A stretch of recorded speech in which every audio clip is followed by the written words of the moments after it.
Começa agora pela Rádio Rio de Janeiro, Momentos com Joana de Ângeles.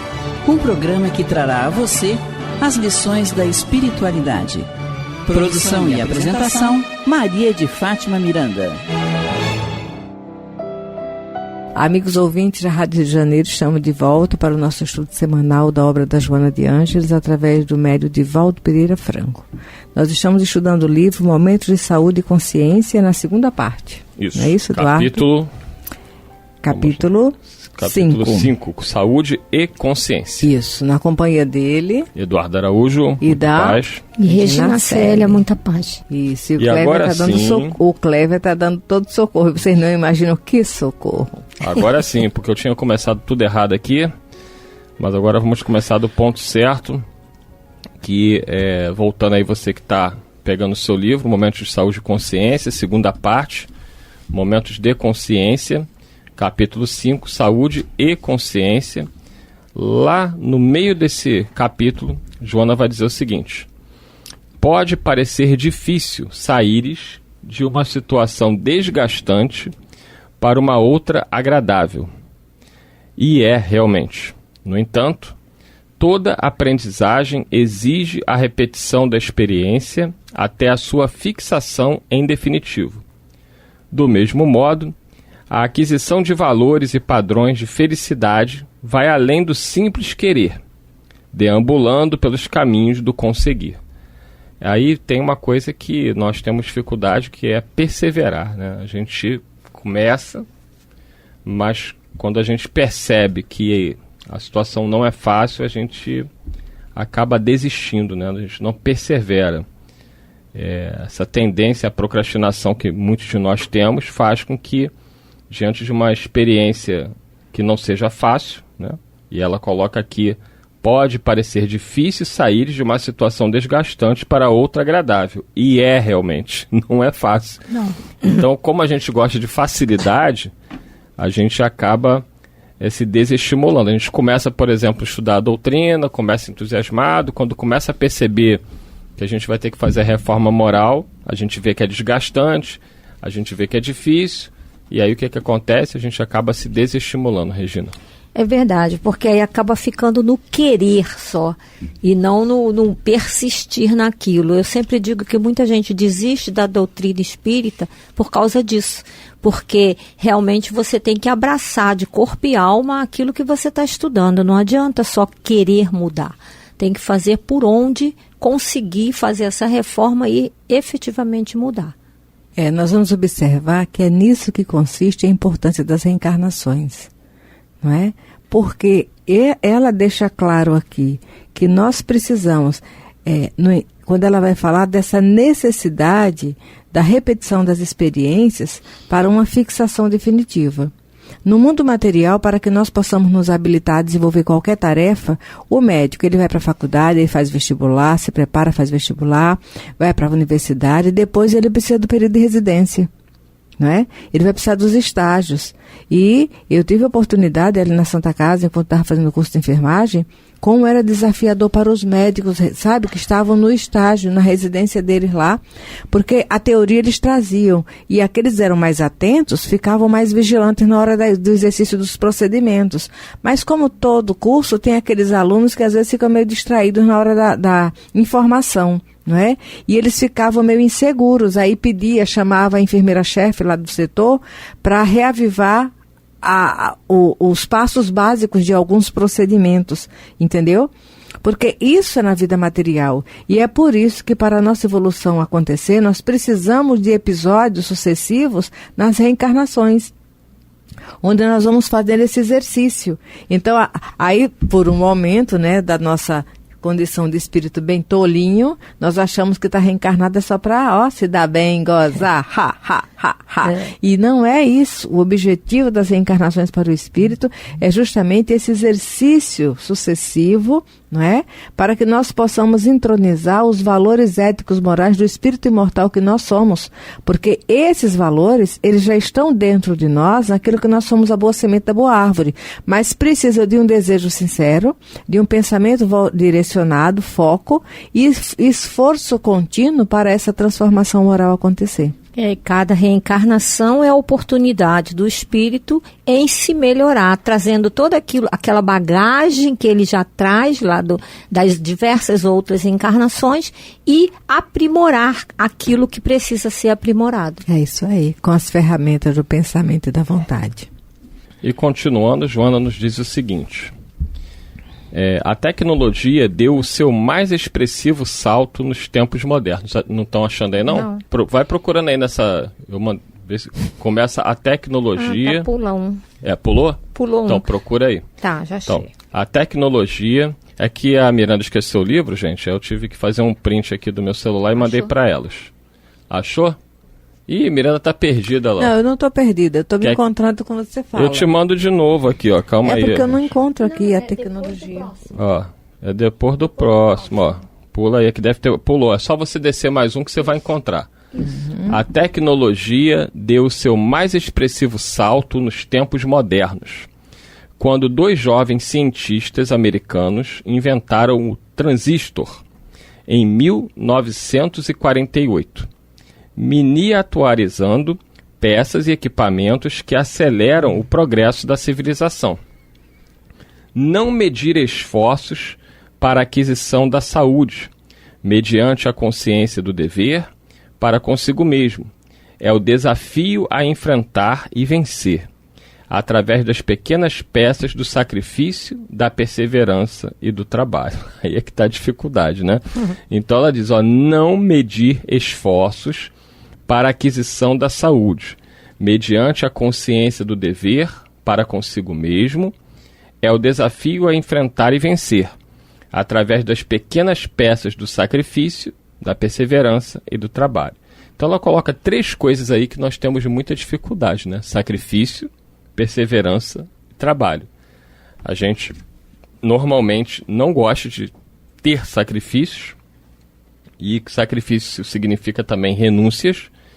A perseverança, que nós falamos anteriormente, que é não desistir, e o trabalho, que é perseverar no trabalho, né? Nesse esforço continuado.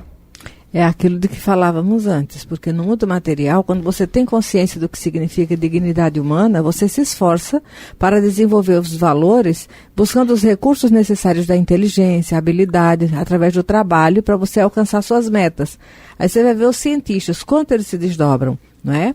Tem o Thomas Edison, a luta dele para conquistar aquilo que veio a ser a descoberta dele.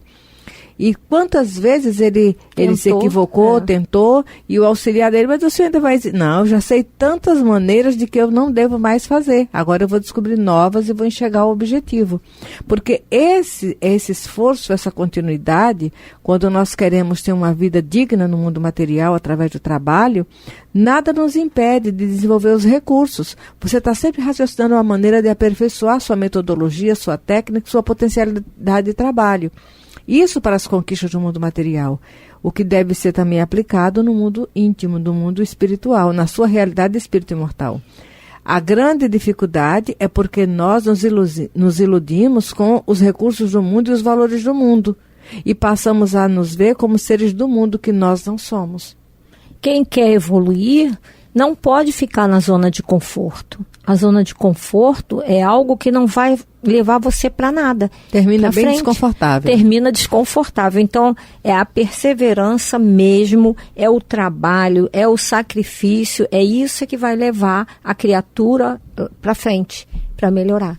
Lembrando que esse transistor, né, que a Joana cita aqui nessa descoberta, ele foi um marco na revolução dos aparelhos eletrônicos, permitindo a criação de rádios portáteis, computadores e outros equipamentos, né? Pois é. Então, nosso radinho aí, ó, agradecemos radinho. Aí a essa descoberta. Então, para as conquistas materiais, quantos esforços esses seres fizeram? E aqueles que vieram antes deles, trazendo recursos para serem a base do que eles viriam desenvolver depois.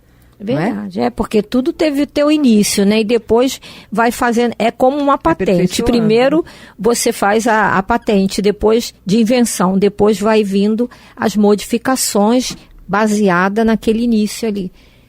É isso aí. E aí ela fala aqui dessa questão da perseverança, do sacrifício do trabalho. A gente relembra a questão 909, de O Livro dos Espíritos, quando Kardec pergunta: o homem sempre poderia vencer as suas más tendências mediante seus próprios esforços? Resposta: sim, e às vezes com pouco esforço. O que lhes falta é a vontade. Quão poucos os que se esforçam entre vós.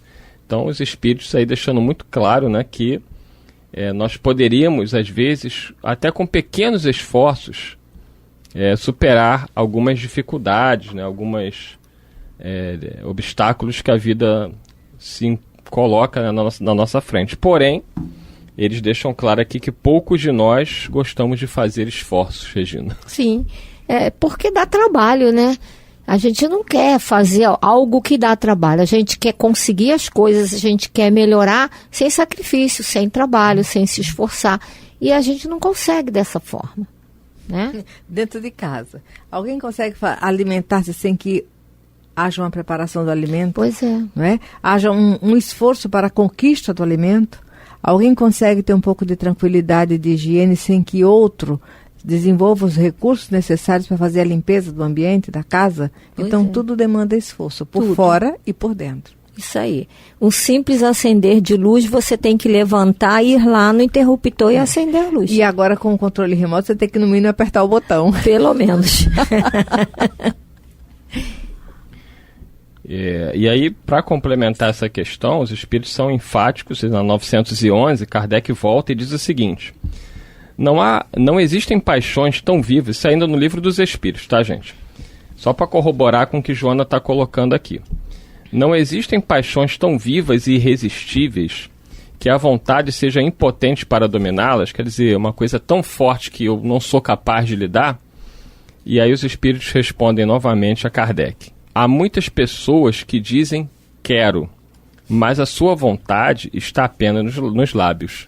Pois E é o que acontece, né? A gente fala que quer mudar, Exatamente. mas lá no nosso íntimo a gente não quer mudar. E eles dizem isso. Quero, mas a sua vontade está apenas nos lábios. Querem, mas ficam muito satisfeitas que assim não seja. Quando a pessoa crê que não pode vencer as suas paixões, é que seu espírito nelas se compraz, em consequência da sua inferioridade. Aquele que procura reprimi-las compreende a sua natureza espiritual.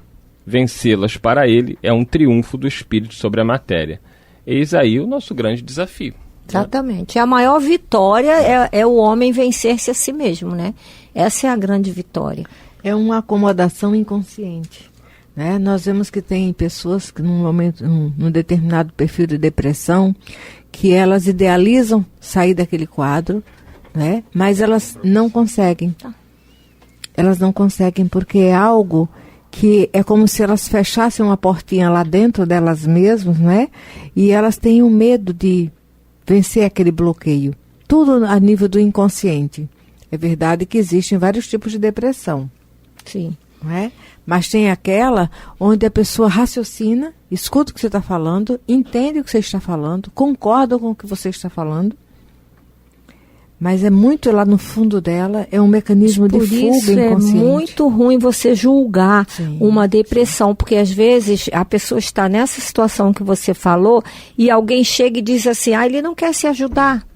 A gente está fazendo tudo, mas ele não quer se ajudar. É muito doloroso. Pois é. A jornada do espírito por dentro é um caminho muito árduo. Muito. Só quem passou por isso, eu, por exemplo, é que pode imaginar uma coisa. Não fosse minha mãe, com toda a perseverança dela, eu não sei como seria, entendeu? Porque eu estava muito nessa situação ali, sabe? A gente quer, mas não consegue, não se vence, não consegue se vencer.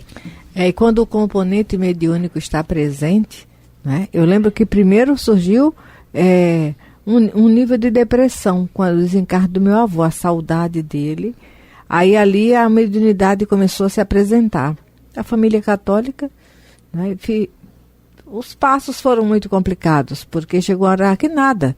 Isso é invencionice. Pois não tem compreensão. Pois é. Eu podia dizer que estava vendo o que fosse. Eu lembro que teve um dia que uma tia minha pegou um unhão dela e enfiou no meu dedo aqui. Foi. Eu estava no momento, eu estava percebendo o espírito do meu lado, eu estava sentindo a influência dele, e ela enfiou a unha no meu dedo e ficou, e eu olhando assim para ela, eu falei, meu Deus, eu tinha consciência de que eu estava vendo o mundo espiritual ali, estava sob a influência dele, e também estava sentindo a minha tia. E ela foi até onde não quis mais e parou. Por pouco não rasgou minha pele, é né? horrível isso. Aí depois uma senhora falou, não, ela estava fazendo assim para observar se tinha espírito realmente próximo a você, porque se você tivesse desacompanhado, você não ia aguentar a dor. Eu falei, meu Deus.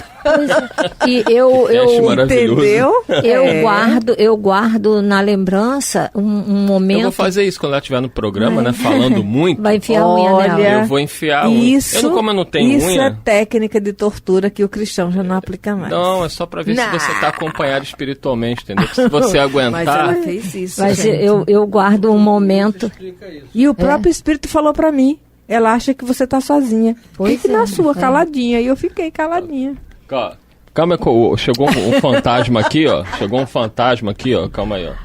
Vê se o fantasma consegue falar aqui, ó. Vê se vocês reconhecem. Esse foi um fantasma de topete. Alô. Fala aí, ó. Alô. Então, isso aí é um doutor... Aqui, ó. Doutor Frutuoso resolve isso. Né? Agora, infelizmente, na época que você vivenciou essas coisas, não tinha dados suficientes. As pessoas achavam que era loucura. Década de 70. Bom, década de 70. Nem é tão longe assim. Década de 70, nas Breiras do Nordeste, uma família católica. Exatamente. Entendeu? Difícil, né? Eu agradeço muito a minha avó, que ela era católica, mas ela não foi adepta dessa técnica muito de a minha tortura, mãe. não. A minha mãe abria a minha boca sem eu querer, eu apertava a boca, ela abria e jogava um copo de caldo de feijão dentro da minha boca. Quando eu voltei para o trabalho, uns 3 meses depois, porque eu fiquei muito mal, fiquei prostrada, sabe? Aí quando eu voltei, que eu toquei lá o interfone, o meu chefe veio e falou assim, cadê a outra metade? Só para você ter ideia como eu estava. Estava cadavérica. É isso aí, ó. Então quem chegou aí, que essa voz que vos falou, foi a Mauri Santos Neto, o homem do topete. O caçador de fantasmas. O topete dele tá meio verde, meio azul. Não, ele colocou... Que é isso? Coloquei um... É meio roxo? Para um produto. Esbranquiçar o cabelo. Tirar o amarelão do cabelo. Exatamente. Tá meio roxo, tá meio... Você conhece o produto. Eu fiz isso muito trabalhando com o cabelo. Diferente. Enfim, vocês vão vendo aí nos programas ao vivo. Ele matizou o cabelo. Matizou. Ó, então vamos continuar aqui, ó, terminando esse capítulo 5. Estamos aí nos últimos parágrafos do capítulo 5. Joana vai dizer o seguinte: na questão de número 912 de O Livro dos Espíritos, Allan Kardec interrogou. Agora procura o próximo print aí, Miranda. Pode ir. Que é um travessãozinho, assim, é o final do capítulo. Sim. Qual o meio mais eficiente de combater-se o predomínio da natureza corpórea?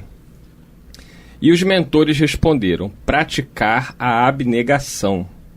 Quer dizer, olha que interessante, né? Ele fala que realmente a natureza corpórea, ela tem uma interferência. Né? O corpo realmente, ele nos puxa, né? As células corporais, elas nos puxam para baixo. Nós é que temos que controlar, né? Porque o corpo nada mais é do que são células que devem ser comandadas pelo nosso espírito. Sim. O problema é que às vezes as células comandam a gente.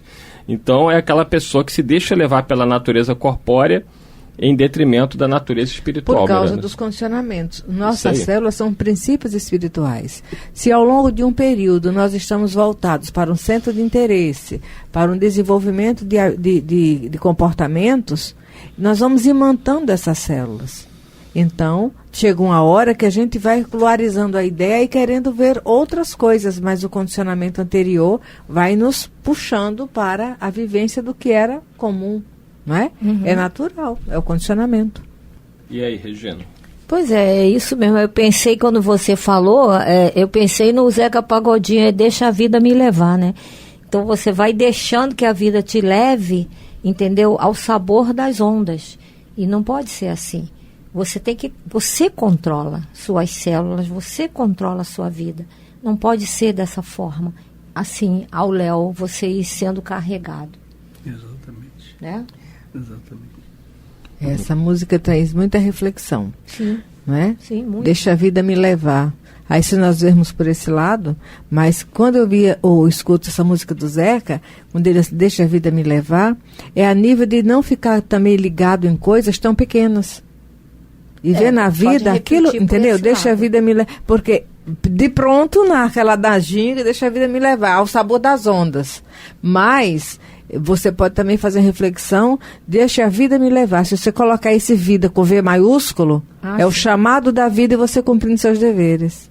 Eu não sei se foi por aí que Zeca pensou, mas quando eu vejo, porque de vez em quando eu lembro disso, essa coisa de ficar, sabe, deixar correr frouxo, como se não tivesse critérios de responsabilidade. Se o Zeca tivesse vivido sem critérios de responsabilidade, ele não estaria como está hoje. Certamente, certamente. E aí, Maurício Santos Neto? É tudo isso que eles falaram. Só isso? Mas praticar essa abnegação é muito difícil. É complicado. Fala perto do microfone. Porque as células que o Eduardo comentou, elas têm uma influência muito grande sobre o nosso psiquismo. Sim. Porque elas nos adoecem ou têm outra função. Quando a gente começa a pensar depressivamente, a gente adoece. Então, a influência espiritual não é tanto a influência das células que constitui você. Então você também é o que é, né?